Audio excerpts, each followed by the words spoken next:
I'm Terry Christensen, host and executive producer of Create TV's Valley Politics. Now it's my pleasure to introduce today's guests.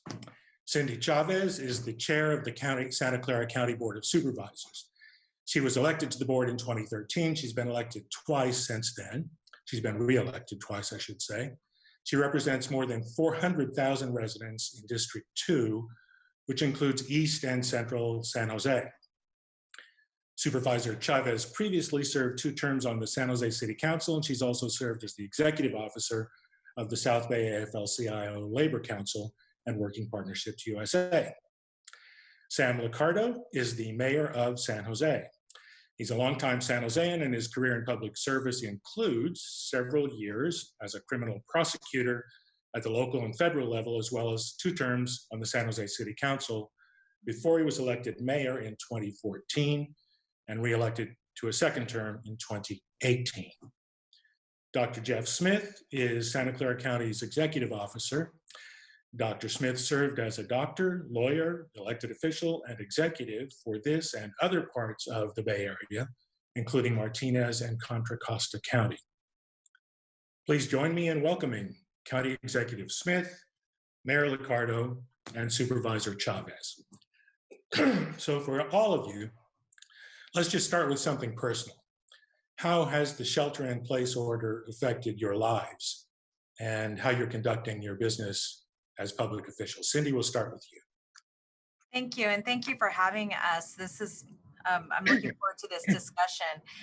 I think the most profound thing is that those of us who are in public service are really used to being around a lot of people all the time. And now we go from one little box, our office, and maybe to a press conference, and we do a lot of meetings online.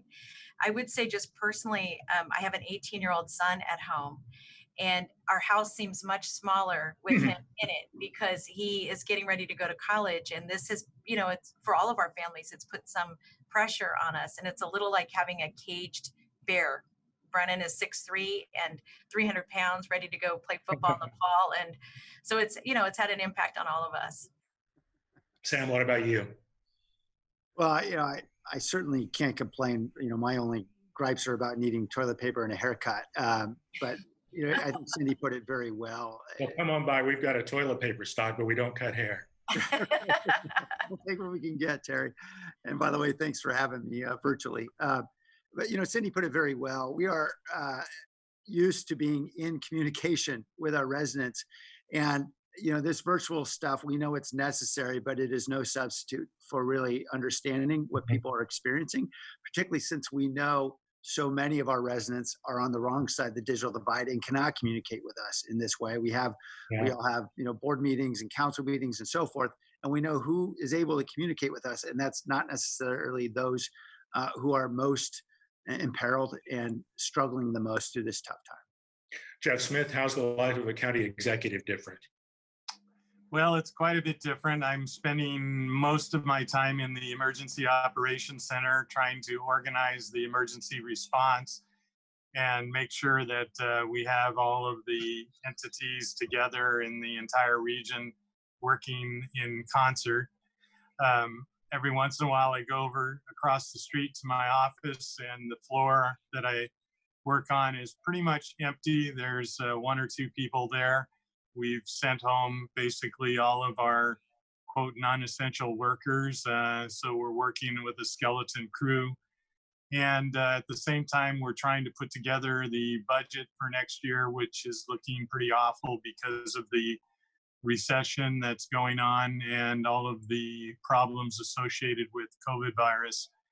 From a personal level, at home, it's my wife and I and my youngest daughter. Haven't been able to see the grandkids, been pretty much isolated just like everyone else. So it's a weird new world. It's a weird new world. Let's stay with you, Dr. Smith, for the first, well, I guess it's the second question. So it looks like the curve has flattened or it's flattening. And if things aren't getting better yet, at least they're getting worse much more slowly. Can you see a light at the end of the tunnel, and how will we know when we see one? Well, it's true that because the public health directors, Dr. Cody's leading from our county, moved to the shelter in place rapidly, it did flatten the curve, and we see far fewer cases and deaths than we would have otherwise expected. In terms of seeing light at the end of the tunnel, that's pretty hard to visualize at this point, because in order to prevent the spread of this virus and try to mute the pandemic, the only tool we really have is shelter in place. We don't have a treatment, we don't have a vaccine, we don't have any other specific way to deal with the pandemic. So we're going to be looking, I think, with the new order at some loosening of the criteria, but only coupled with strong testing and case tracing, and looking clearly at how people are protecting themselves. So I think we're looking forward, sadly, to another spike, probably in the late summer and early fall, because we don't have a consistent shelter in place program for the rest of the country. And since we're so mobile, we'll expect higher numbers because other people will be traveling here and traveling around the nation. I'm sure we'll come back to several of those points. Let me ask Cindy Chavez, though. Santa Clara County was first in the nation to issue a shelter-in-place order.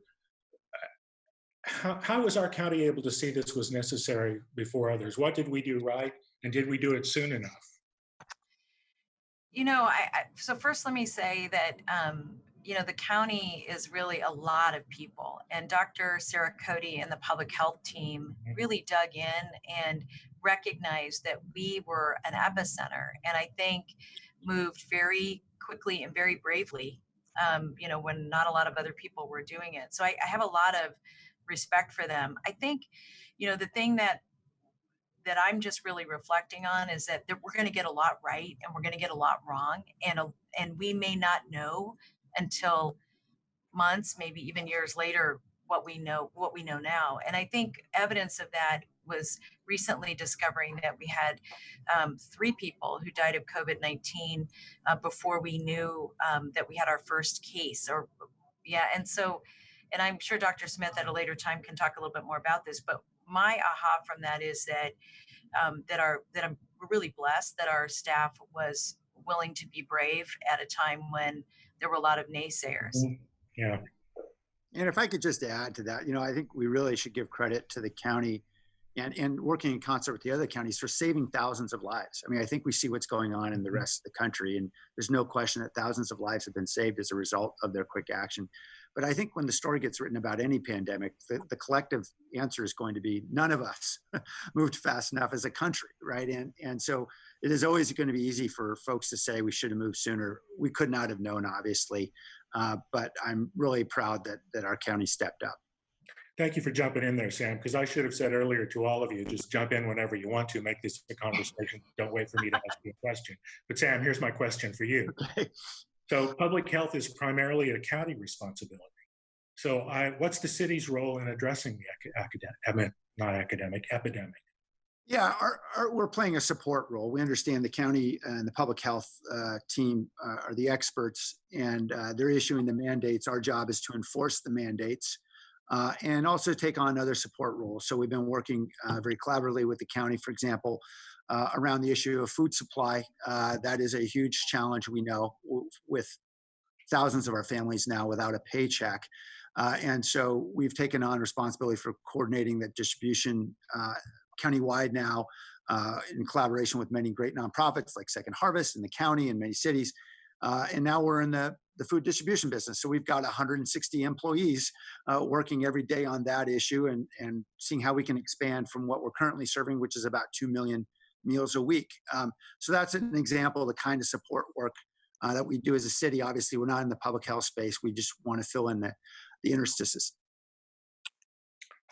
Okay, for any of you, one of the challenges of dealing with a crisis like this is fragmented government. I think Jeff referred to this earlier. Just in the Bay Area, we have 9 counties and 100 cities, plus 400 cities in the state, 58 counties, plus other states, plus the federal government, yet we're all in this together. It seemed like other countries that have more unitary government might have handled this better, South Korea and Taiwan, for example. Do you think there's been sufficient cooperation at all levels regionally? Have you had enough support from the state and federal governments with resources and information and guidance? So let me start and say that I think, you know, one of the biggest challenges that we have is that being collaborative in challenging times is more challenging than being collaborative in good times in some ways. But one of the things that I have really appreciated about being from the Bay Area was the most important and profound act of leadership I think that the health officers took was that they acted together. And so I just want to hold that up, because I think we often think of being collaborative as it's a little bit weaker from a leadership perspective. You want to strike out and be on your own. I think if there's no time that reflects better the need for collaboration. The second thing I'll say is that, you know, Mayor Liccardo, myself, Dr. Smith, Dave Sykes from the city of San Jose, County Executive, and Nuria Fernandez, our VTA director, you know, we talk almost every morning. And that's really important because we don't agree on everything. And, you know, we really don't, but we're really trying to work together.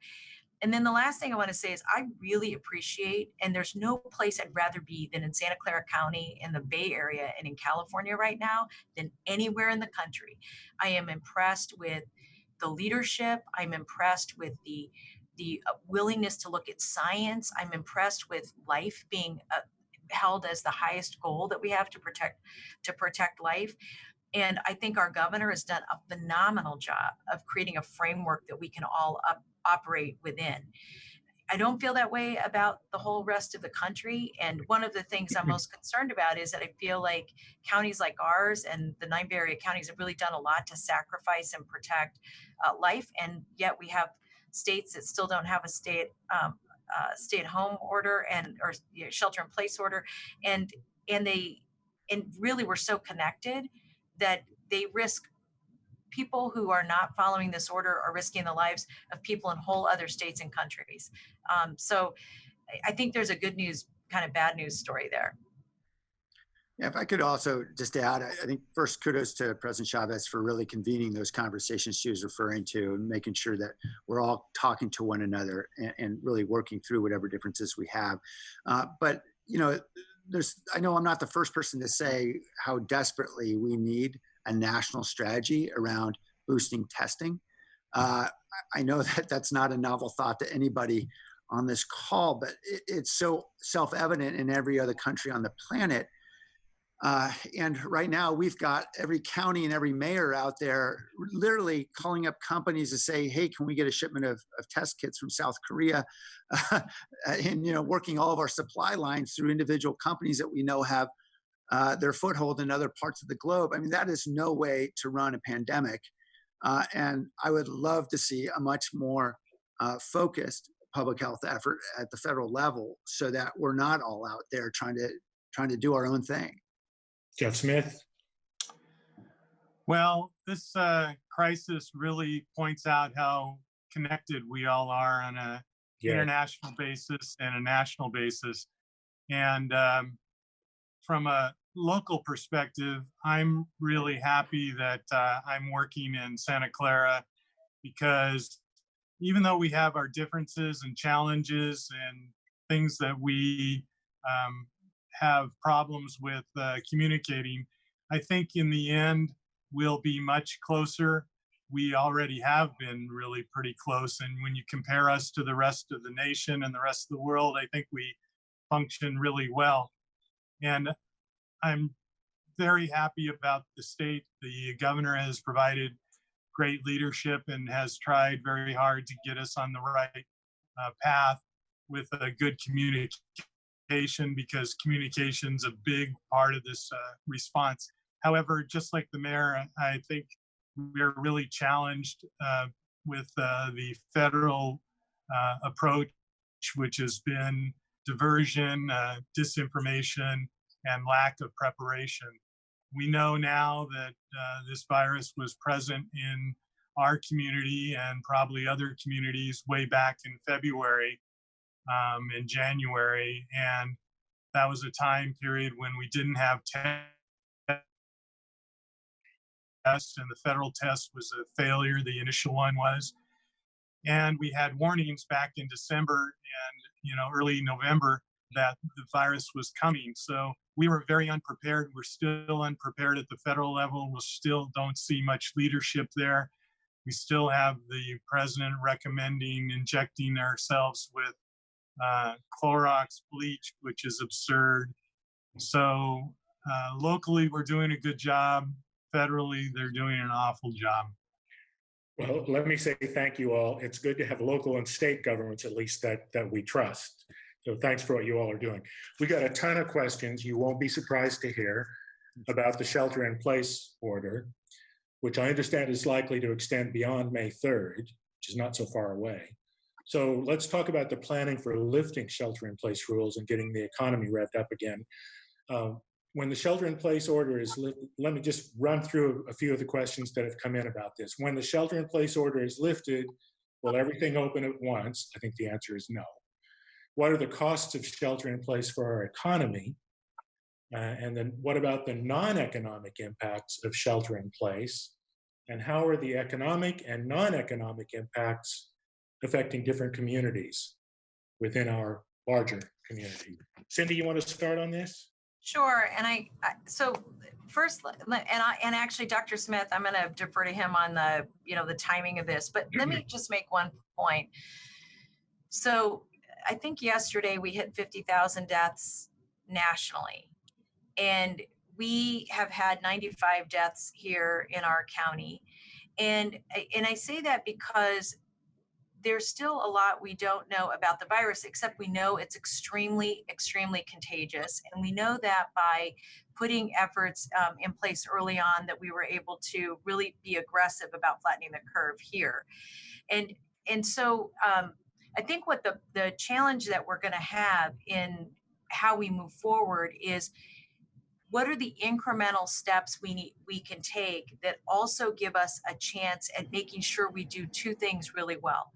One, that we manage the virus to keep having fewer and fewer people get it. And two, one of the reasons that we've done the shelter in place is we're trying to slow the spread so that we could have a healthcare system stand up that's strong and vital enough that it could really save and help as many people as possible.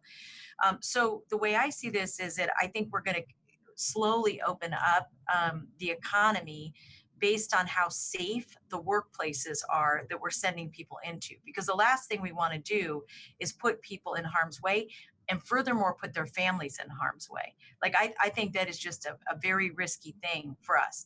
Now, in terms of the timing of that, one of the projects that we're working on now with Stanford and USF is to take a look at what are the benchmarks that we need to hit so that we can safely start to open up the economy. And there's a lot of pressure on the doctors to give us the data that we need, and they're feeling not just the pressure of having slowed down the economy and gotten us all to shelter in place, but now how do we safely open it up? And for one, I think that we're going to have to consider opening up sooner rather than later, not like all at once, but really slowly. And one other reason, and Dr. Smith, you're sideways. We got to fix you there. That Dr. Smith may be able to talk more about is that there are a few things. Thank you.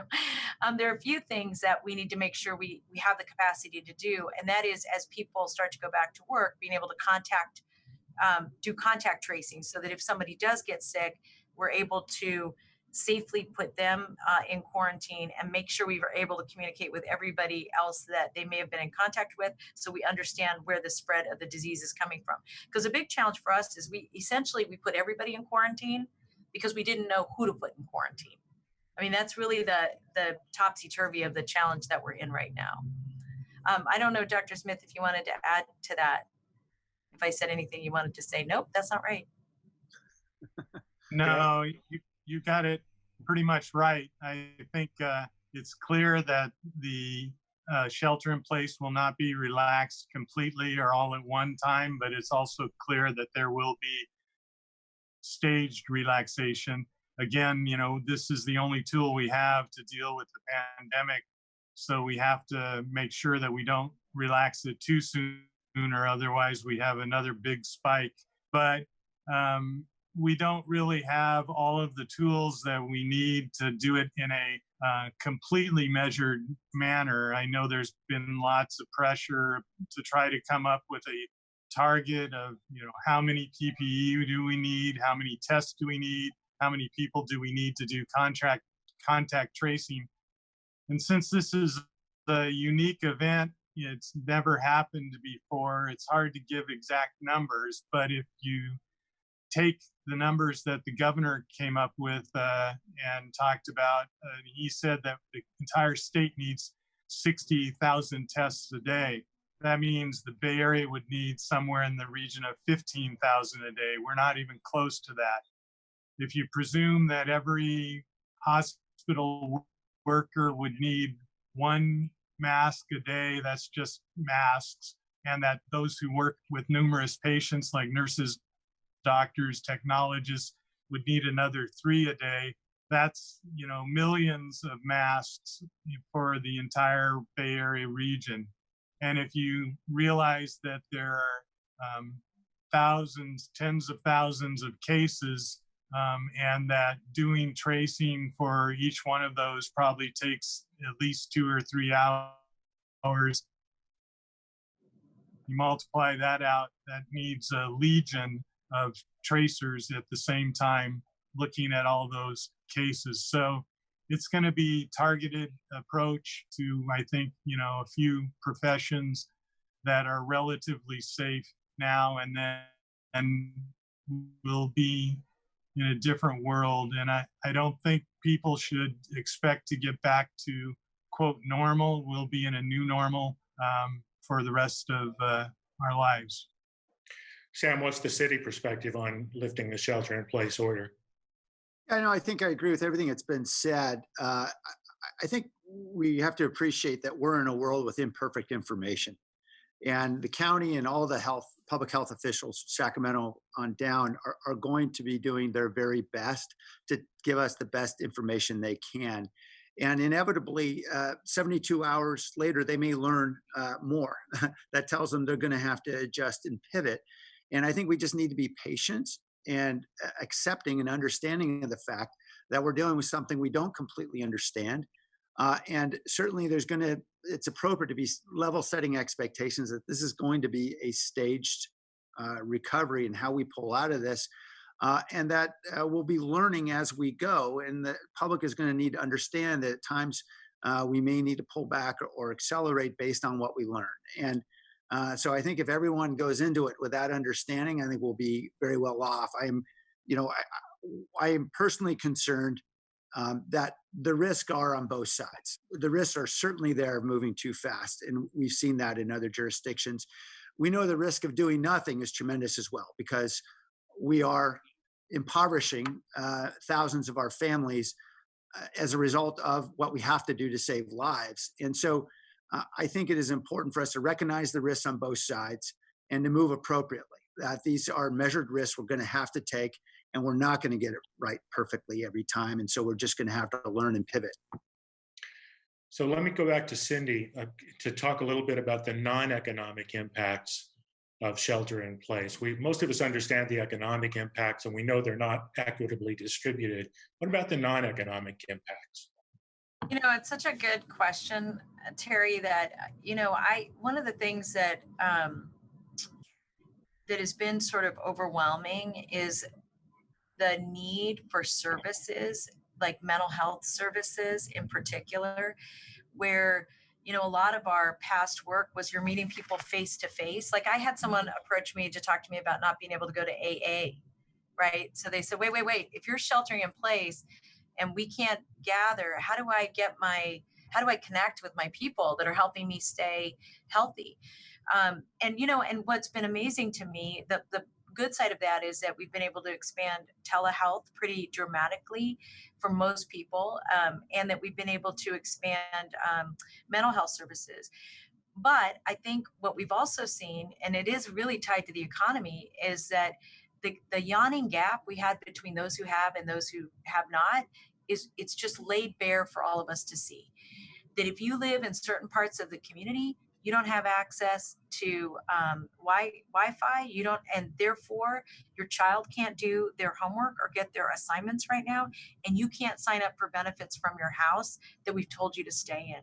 So, like I think about that. I think about childcare. You know, another issue is that we have a lot of essential workers who are we're asking to go to work, and we really, as a society, we're completely reliant on our bus drivers, the garbage collection, the folks in the grocery stores, the drivers, the truck drivers, and we don't have affordable childcare for them, and we don't, and the schools are closed. So I think that they're kind of linked together, and it's difficult to pull them apart. So one opportunity I think we have here is recognizing where we have those gaps: childcare, healthcare. You know, homelessness is another really good example that, you know, we're telling people to shelter in place to people who don't have shelters. Now we're working on all of that, but I think that the real opportunity we have here is to fix what's broken in this time where we have less red tape, and frankly we're all moving much faster than we used to, and recognize that we can be the community we always wanted to be: an equitable, safe, inclusive environment where everybody can thrive. And I think that's how we have to use this emergency. So that goes directly to another question that's come in on the chat line. And here it is. Has the crisis empowered us to take bolder steps to address persistent social problems like homelessness? Sam, you want to lead off on this? Yeah, I think Cindy put it very well. And I think all of us are looking for ways now that there is an opportunity to move quickly, and with a lot of red tape cleared. A couple examples of things that we're working on. You know, we know this digital divide has been very real in our community for since the dawn of the digital age, and we've been working on this for 3 years in my office, seeing how we can find resources, and we've had some modest success. Now that we see, really, as Cindy said, it's really laid bare that thousands of children are not able to learn. And we're seeing some federal dollars that are emerging that can actually be used for this for both school districts in the city. This is a real opportunity for us to dig in, expand partnerships we have now, for example, with Eastside Union High School District, where we literally took a high school in the surrounding neighborhood and got 6,000 families hooked up to Wi-Fi around James Lick. And now we're underway at Overfelt, and we're going to accelerate that to Yerba Buena and keep doing that. You know, this is an opportunity to move fast. Similarly, with the construction of housing for the homeless, that has been a huge challenge for all of our communities. But again, we have now, because of the ability for the governor to say, hey, you can move past CEQA, you don't need all the red tape. We're taking advantage of that opportunity in 3 different sites, and we're building hundreds of prefab modular units for the homeless. That's not going to solve the problem, we know, but it's at least a step that we can take much more aggressively now than we ever could before. Thank you. So here's a question. Maybe this is appropriate for Jeff. How does contact tracing work, and why is it important? Contact tracing basically means that you gather information from the victim, their family, all of their contacts, and all of the contacts of their contacts about travel, underlying diseases, communication about what areas of the community they were in, and try to piece together, like an investigator, where the virus traveled, how it was communicated, how the transmission occurred in terms of timing. And you do that so that you can find areas and families that maybe have the virus and don't have symptoms, and therefore need to be isolated to prevent passage of the disease to others. It's a matter of trying to isolate where it comes from, not focusing on the results. So this is kind of a challenge in a country like America where civil liberties are so important. We run into this constantly with dealing with homelessness, right? So how do we assure that civil liberties are respected and yet we do the appropriate contact tracing to protect our health? Anybody? Well, right. It's really a problem because we know that travel is what brought this virus to the United States, and also which caused it to spread like wildfire. And we certainly don't want to create a world where we're totalitarian and preventing people from talking to each other or locking them down. So we have to get consent to do contact tracing, but that limits our ability to know exactly what's going on in the community. So it's a balance. Yeah, I think this is a really interesting and complex area, Terry. I know, for decades, the Supreme Court has said, look, all those constitutional civil liberties that we value so greatly, in a time of pandemic or with quarantine, we know that they need to be suspended temporarily at times. We would all love to be able to assemble and pray as we have revered that right for centuries in this country. We can't do it right now. So we have to find a different way. But it seems to me that as we employ technology, particularly in contact tracing, obviously the human element is going to be important.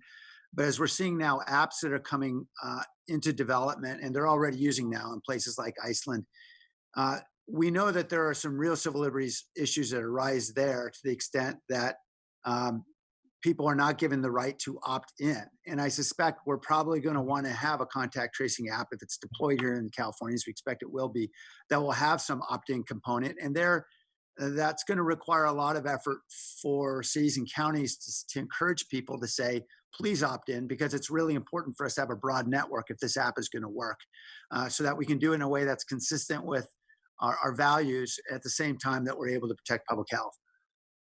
Can I just add to that? I think one of again, this is where we have an opportunity, which is that I think what we have to make sure that we're doing that's so different than totalitarian governments is that we really are engaging the public and our communities in a real and meaningful way. And so, for example, if you go to our public health website, what you're going to see is dashboards that are very transparent about how many ventilators we have, how many people that we know are sick, how many people that have died, how many people have been tested.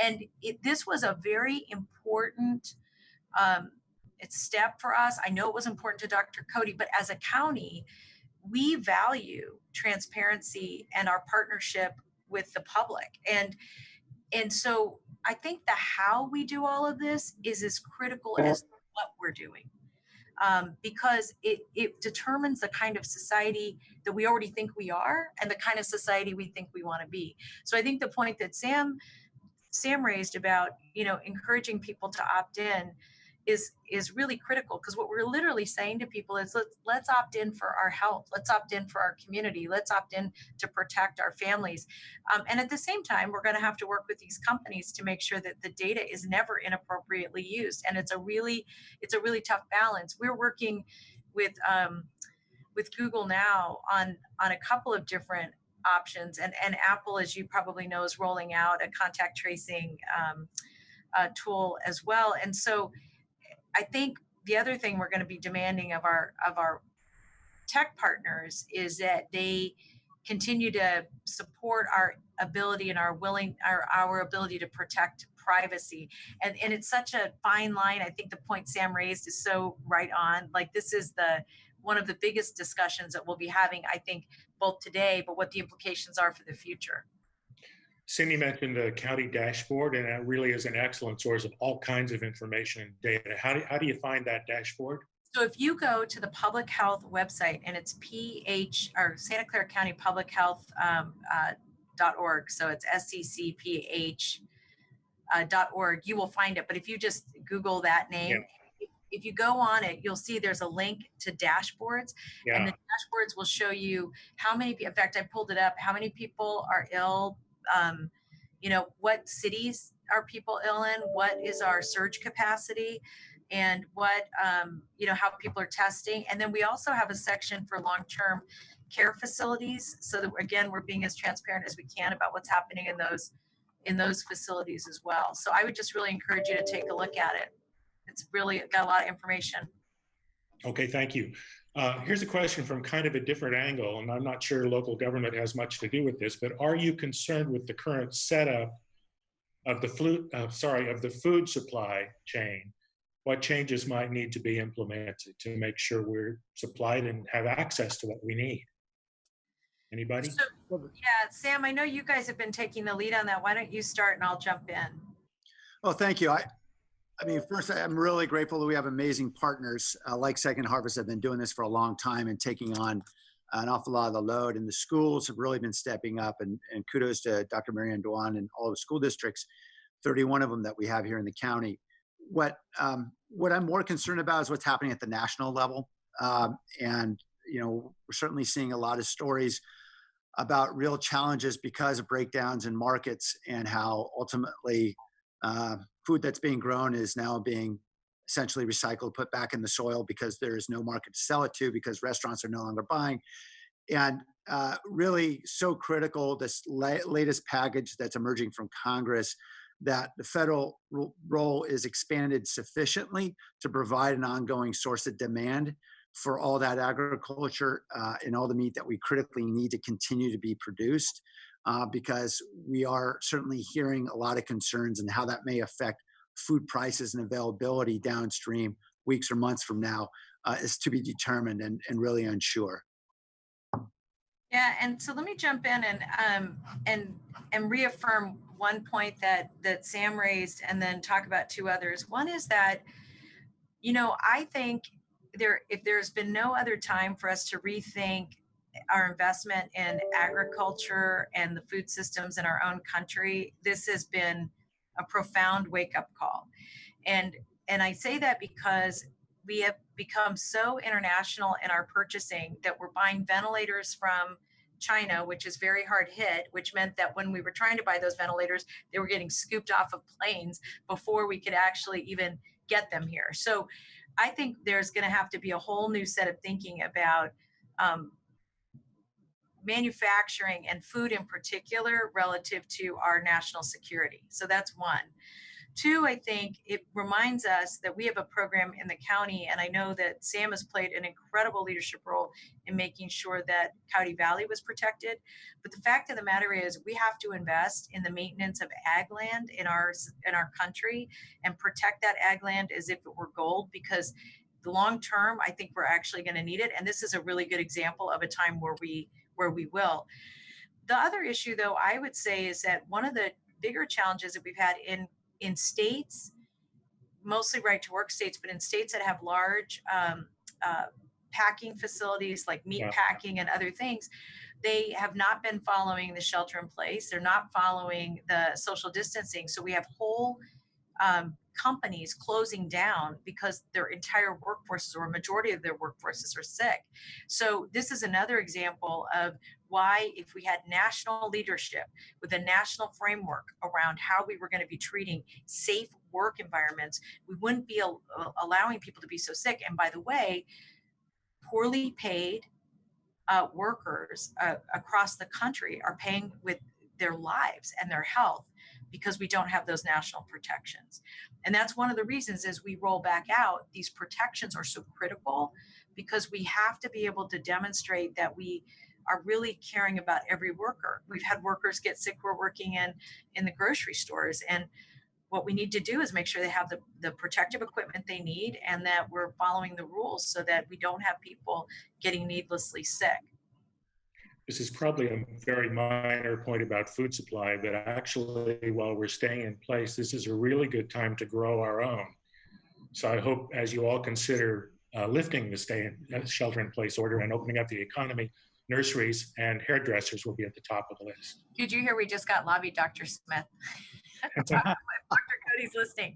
Yeah, I mean, I think that's actually a really good point, that this is an opportunity for people to get back to their roots. And I would also say we have a lot more people cooking right now. You Yeah. know, and probably, I mean, I was going to say for the first time, but that was a little too revealing. Well, yeah, now that my wife has been victimized by my cooking, yes. Jeff Smith, here's a viewer question I think appropriate for you. And why is Santa Clara County not enforcing a face mask order like the other Bay Area counties? Good question. Well, first of all, Sarah and all of the public health directors agree, and we agree that face masks are important in protecting not the person wearing the mask, but the person standing next to them, even though they're 6 feet away. And they're strongly recommended to wear them no matter where you go. I think what the difference is that Sarah felt that we already have trouble enforcing other components of the order, and making it an order would make it a crime to not wear a face mask. Law enforcement to be running around giving citations for. It's probably better to trust the citizens that they'll wear the face mask and focus on other parts of the order that should be enforced by the police, things like gatherings and the like. So we didn't want to put extra burden on the enforcement structure. We wanted to make sure that people wear face masks, but we realized that the most important tool we have is trust and responsibility of our citizens. And that's why there was no need to make it an order. Sam, speaking of police, are the crime rates down now? They are, but that's the crime we can see. What we're concerned about is a lot of the crime we can't see. You think about domestic violence and child abuse, sexual abuse. Those are of course, the hidden crimes that become more worrisome to the extent that we know in many of our apartments, our homes here in San Jose, where it's so incredibly expensive to live, we've got 2 or 3 families living under one roof. That means a lot of different adults have access to children. We see a lot of tension, obviously, between healthy families, let alone families where there's abuse. So we're very concerned about that in particular. But I would say that the positive is that what we've really seen is crime has dramatically dropped, which shows that there is widespread compliance with the public health mandates. If I could just add to that, I think one of the most important messages that we can give on this subject is that we're still open for business, meaning if you need to call 911, call. And if you can't talk, you can text 911. And that we're going to be ready for you. We have housing available for folks who are victims of violence, who are fearful for themselves or their children. And we have resources available. So I just want to make sure people know they can call 911. If they're looking for other kinds of services and they don't want to dial 911, they can also call 211. And 211 has lots of, they'll take a little bit of information and they can get folks connected to the right service. But we do want to make sure that people aren't afraid to call because we've got your back. Like if you need us, we're going to be there. That's great. Right at the opening, Jeff Smith mentioned that there might be some challenges to the county budget and the city budget in this coming year. You're in the budget making process right now. You have to decide in June for the next fiscal year. Jeff, what are you predicting for the county budget?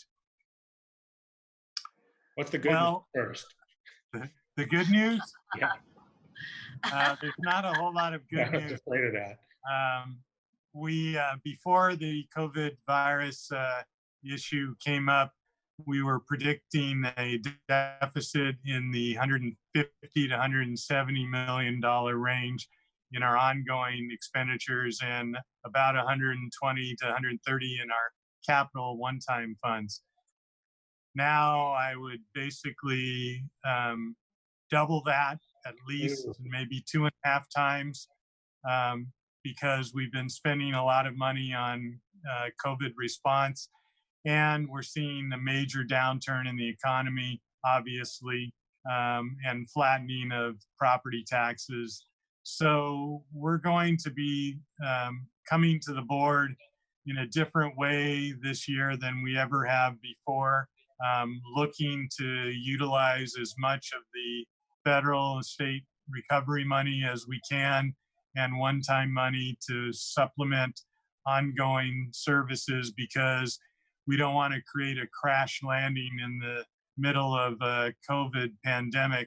And we have a board that's very interested in obviously maintaining services. And so we'll have a budget process that extends all the way until September, readjusting based on new needs, new revenue, new changes in the responsibilities that we have. And it'll be a long-term process this year. Cindy, how's the board going to cope with this? Not well. I mean, well, let me just make a couple of observations. One is that we really have a very strong administrative team under Dr. Smith's leadership. And we, so I think being able to really work on what we can get reimbursed from FEMA, what the CARES Act does and doesn't allow us to do, because frankly, I think we need more flexibility from the money we're getting from the state and federal government.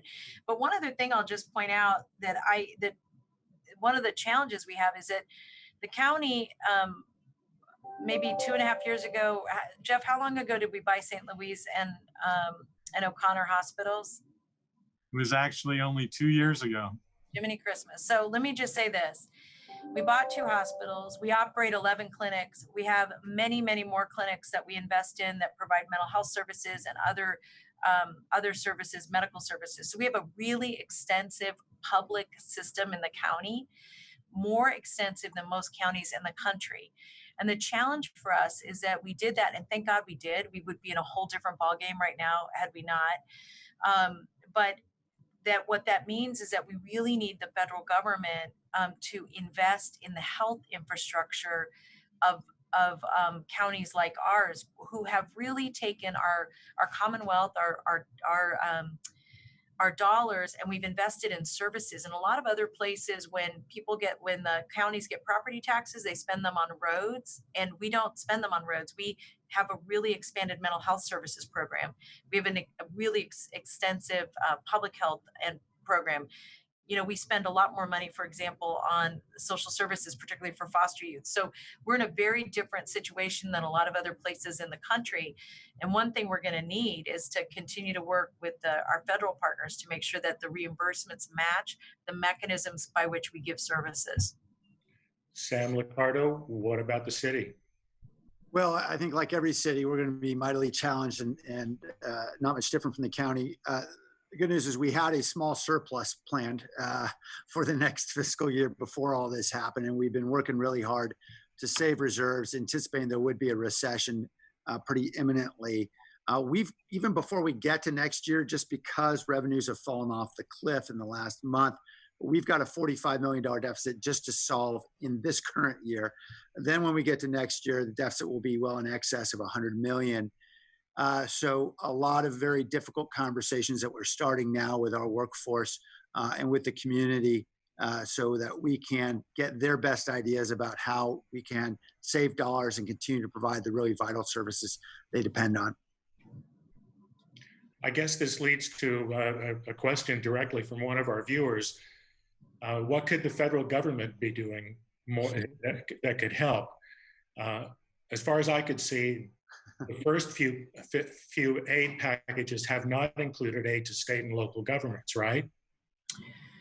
They have, and Dr. Smith, and Sam, you may have more specifics. I think that with the biggest challenge that we have is that the money isn't flexible. So the first bucket of money they gave us said, anything that you weren't planning already that is COVID related, we'll help you pay for that. The problem is that for the city, they have sales tax that have just fallen off. It's not like we have people shopping because they're sheltering in place. But for the county, it's going to be the challenges that we have with property taxes. And so really a lot of the work we do, it's not just COVID-19, but we have 3 hospitals, 11 clinics. Those are things that we need to maintain and keep funding now. And what we need from the federal government is flexibility. We need them to hold us accountable for how we spend every dime, but do not create rubrics that are not possible for us to meet. It would be a shame for us to be laying people off while we have CARES money sitting over here that we can't access.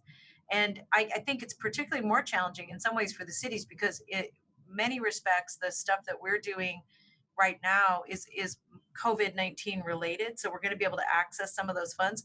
But for the cities, depending on the city and the kind of services they provide, it's very different. And so that's part of the reason I think they have to give us flexibility, and they have to fund where we're spending money, not randomly fund, or they have to say, you know what, we're going to make up for your sales tax losses.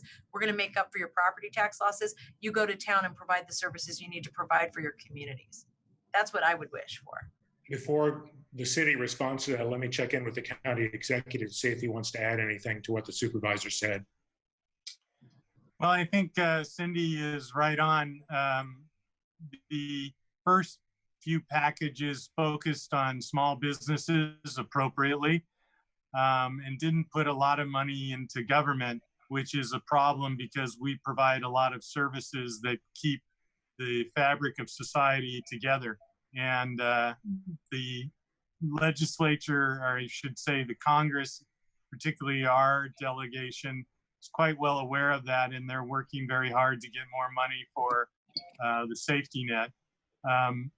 The problem is, in my estimation, that we don't have a whole lot of support in Washington, in the Senate, and the administration for government. And there's a belief that cities, counties really don't do anything necessary. And we've got, the Mitch McConnell saying that government should just declare bankruptcy.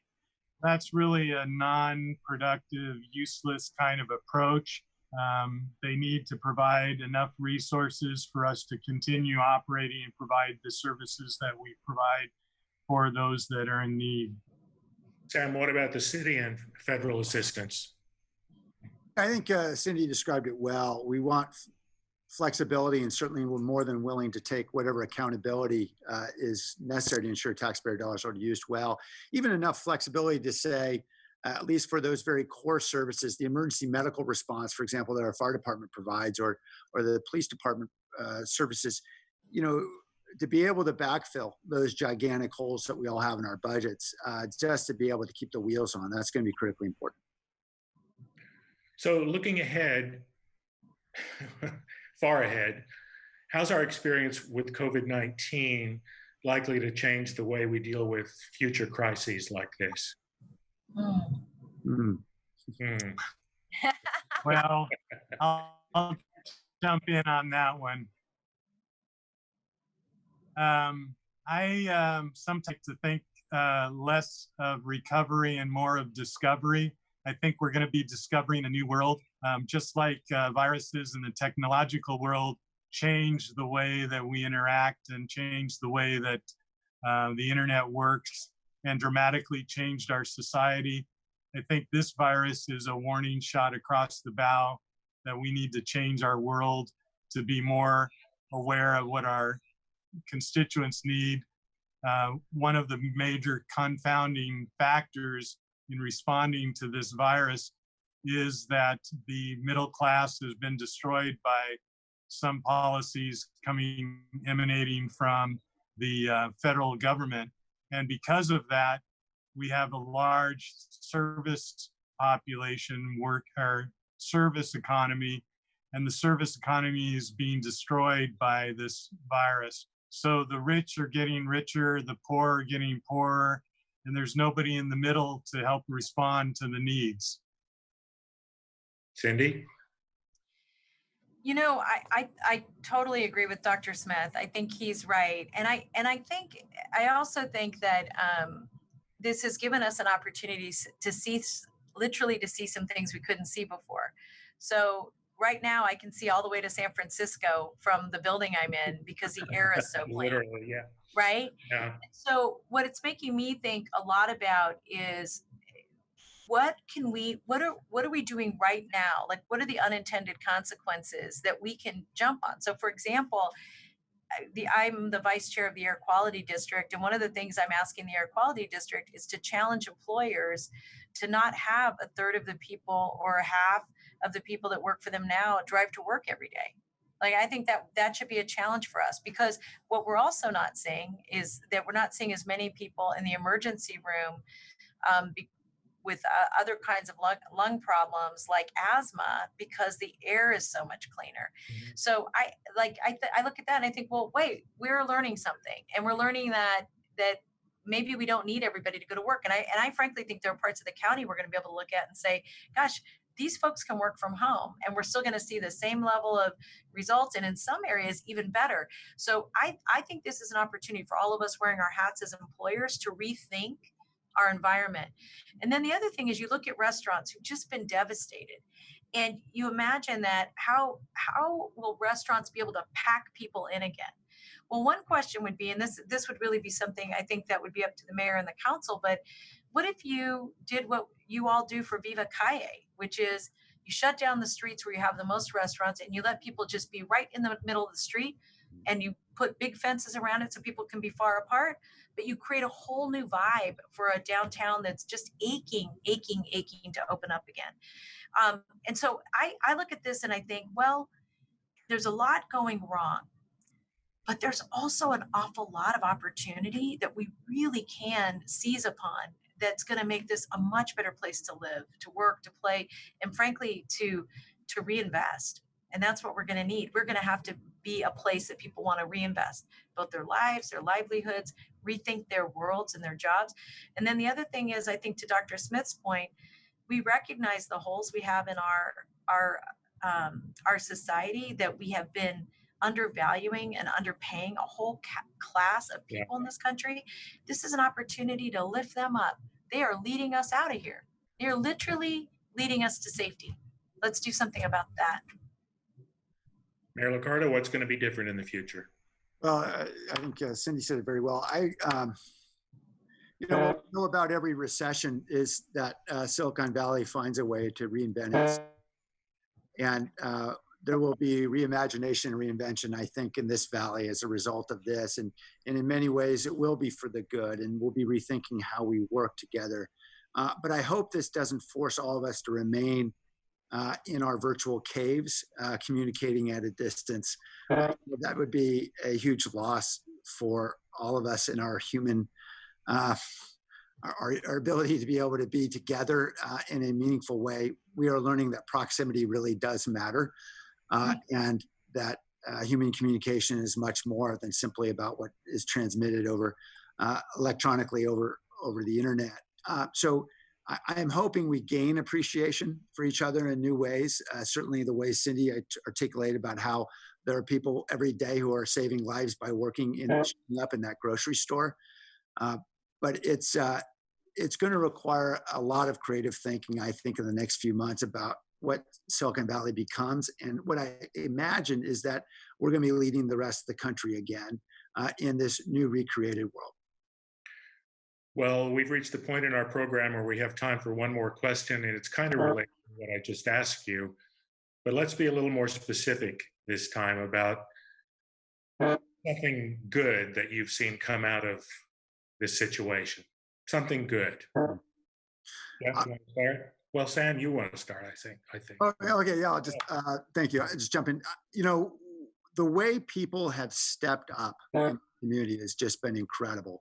We created the Silicon Valley Strong effort.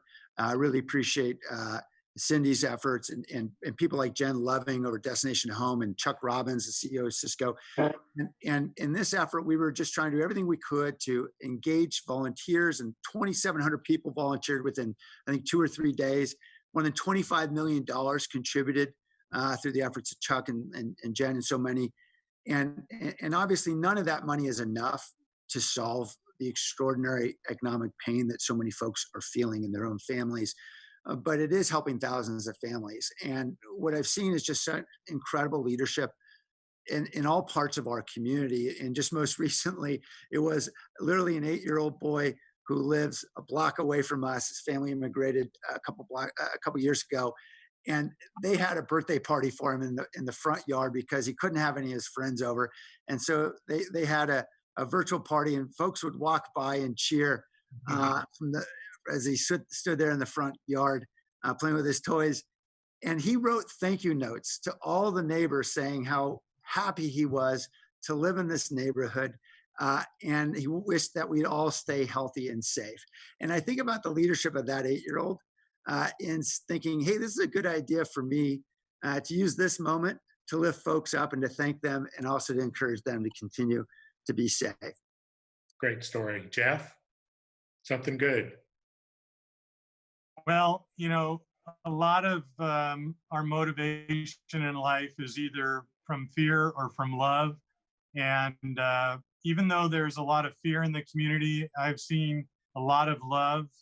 People have had time to think about what's really a priority for them in their life, and it tends to be their families, and that's good.